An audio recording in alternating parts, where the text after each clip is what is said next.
Saudara influencer Shirley Annavita mendapat teror usai menyuarakan pandangannya soal penanganan bencana di Aceh. Shirley bahkan mengunggah bukti, diantaranya surat berisi ancaman. Shirley baru keluar dari tempat tinggal dan Shirley mendapati ini di depan ada satu kantong telur yang sudah dilemparkan dan kertas kayak gini. Shirley belum buka ini isinya apa. Dan di depan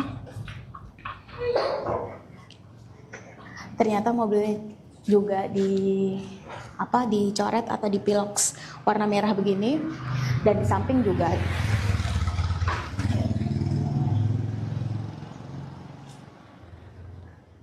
melalui akun Instagramnya, Shirley Annavita mengungkap teror yang terjadi pada dirinya. Ia menunjukkan benda-benda yang dikirim dalam teror itu, diantaranya telur busuk, surat yang berisi ancaman, hingga aksi vandalisme terhadap mobil pribadinya. Menurut Shirley, teror semakin bermunculan setelah dirinya buka suara mengenai kondisi warga Aceh yang terdampak bencana. Kayak gini, saya belum buka ini isinya apa. Dan di depan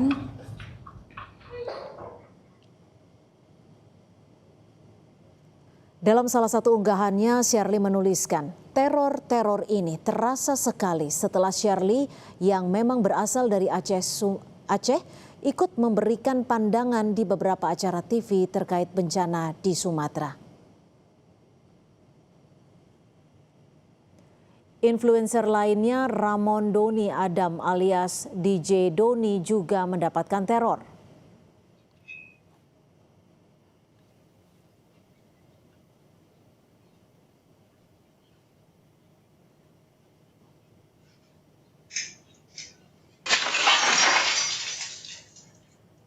Selain mendapat kiriman bangkai hewan, rumah Doni dilempari bom molotov oleh orang tak dikenal. Dari rekaman CCTV, bom molotov itu dilempar dua orang yang menggunakan masker.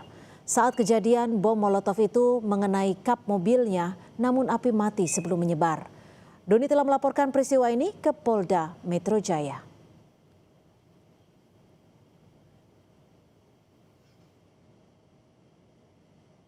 Sementara itu, saudara, teror juga dilakukan di rumah manajer kampanye iklim dan energi Greenpeace Indonesia, Iqbal Damanik.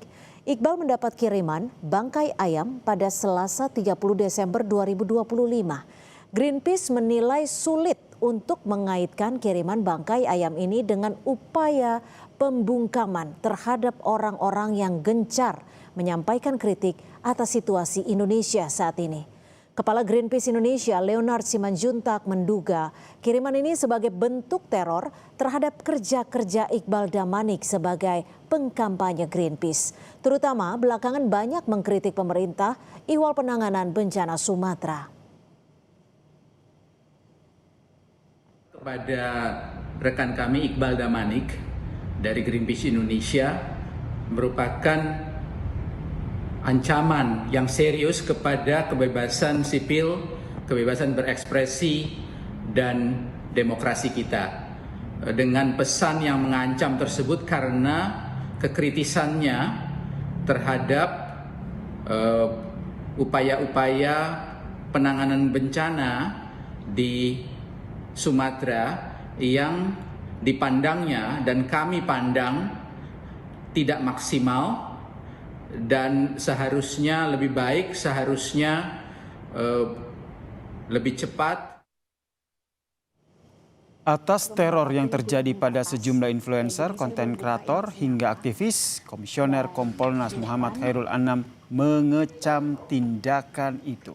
Anam meminta kepolisian mengusut dan mengungkap pelaku hingga dalang teror. Ia juga menjelaskan ekspresi yang disampaikan kreator merupakan pendapat yang dijamin undang-undang untuk berpendapat, sehingga bagi orang yang tidak setuju hendak melakukannya juga dengan ekspresi, bukan dengan teror. Kita menyayangkan fakta terjadi teror yang dialami oleh para aktivis maupun influencer. Ya, apapun motivasi, apapun bentuk dan tujuan dari teror tersebut, itu merugikan kita semua. Apa yang mereka lakukan itu bagian dari hak yang dilindungi oleh konstitusi kita, dilindungi oleh undang-undang kita, dilindungi oleh prinsip-prinsip hak asasi manusia. Oleh karenanya penting ya kepolisian untuk mengungkap siapa pelaku di balik aksi teror ini dan siapa di balik dalang ini.